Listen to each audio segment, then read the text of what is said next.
शांति। आज 20 फरवरी 2025 मीठे बाबा के मधुर मुरली का मुख्य सार है। मीठे बच्चे, अब विकारों का दान दो तो ग्रहण उतर जाए और ये तमो प्रधान दुनिया सतो प्रधान बन जाए। मीठे मीठे शिव बाबा के बच्चे, अब विकारों का दान दो तो बाबा ने कहा जो ग्रहण लगा हुआ है माया का, विकारों का, वो उतर जाए और ये तमो प्रधान दुनिया फिर से सतो प्रधान बन जाएगी। प्रश्न है, तुम बच्चों को किस बात से कभी भी तंग नहीं होना चाहिए? उत्तर, तुम्हें अपने जीवन से कभी तंग नहीं होना चाहिए, क्योंकि ये हीरे जैसा जन्म गाया हुआ है, इसकी भी संभाल करनी है। तंदुरुस्त होंगे तो नॉलेज सुनते रहेंगे। यहाँ जितना दिन जिएंगे कमाई होती रहेगी, हिसाब किताब चुकतू होता रहेगा। यहाँ जितने दिन रहेंगे बाबा कहते कमाई होती रहेगी, हिसाब किताब चुकतू होता रहेगा। गीत है आज की मुरली से, ओम नमो शिवाय। धारणा के लिए मुख्य सार है पहला नंबर, बाबा ने इसीलिए कहा कि अपने जीवन से तंग नहीं होना चाहिए, क्योंकि जब से बाबा के बने ये जीवन हीरे तुल्य बन गया। दूसरा, बाबा ने कहा हिसाब किताब जब तक जिएंगे तब तक हिसाब किताब चुकतू होते रहेंगे।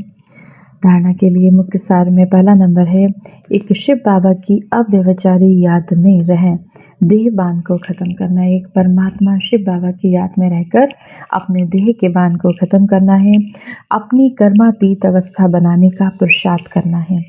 इस शरीर में रहते अविनाशी कमाई जमा करनी है।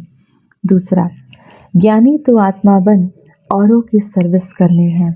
शिव बाबा ने जो सुना उसे धारण कर दूसरों को सुनाना है। 5 विकारों का दान देकर राहु के ग्रहण से मुक्त होना है। अपने 5 विकार काम, क्रोध, मोह, लोभ, अहंकार दान देकर राहु के ग्रहण से मुक्त होना है। वरदान, एक मत और एक रस अवस्था द्वारा धरनी को फलदायक बनाने वाले हिम्मतवान भव।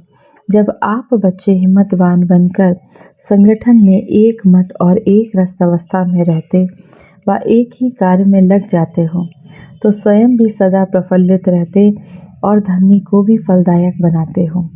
जैसे आजकल साइंस द्वारा अभी अभी बीज डाला, अभी अभी फल मिला, ऐसे ही साइलेंस के बल से सहज और तीव्र गति से प्रत्यक्षता देखेंगे।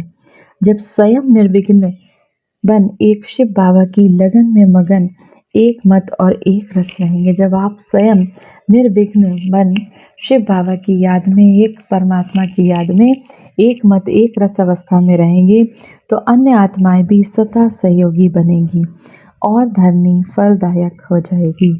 स्लोगन है, जो अभिमान को शान समझ लेते हैं वह निर्माण नहीं रह सकते। जो अभिमान को शान समझ लेते हैं, बाबा कहते हैं, वो किसी को भी मान नहीं दे सकते, माना निर्माण नहीं बन सकते। अव्यक्त शारे एकांत प्रिय बनो, एकता और एकाग्रता को अपनाओ। एकांतवासी और रमणीकता दोनों शब्दों में बहुत अंतर है, लेकिन संपूर्णता में दोनों की समानता रहे। जितना ही एकांतवासी उतना ही फिर साथ साथ रमणीकता भी हो। एकांत में रमणीकता गायब नहीं होनी चाहिए, दोनों समान और साथ साथ रहे।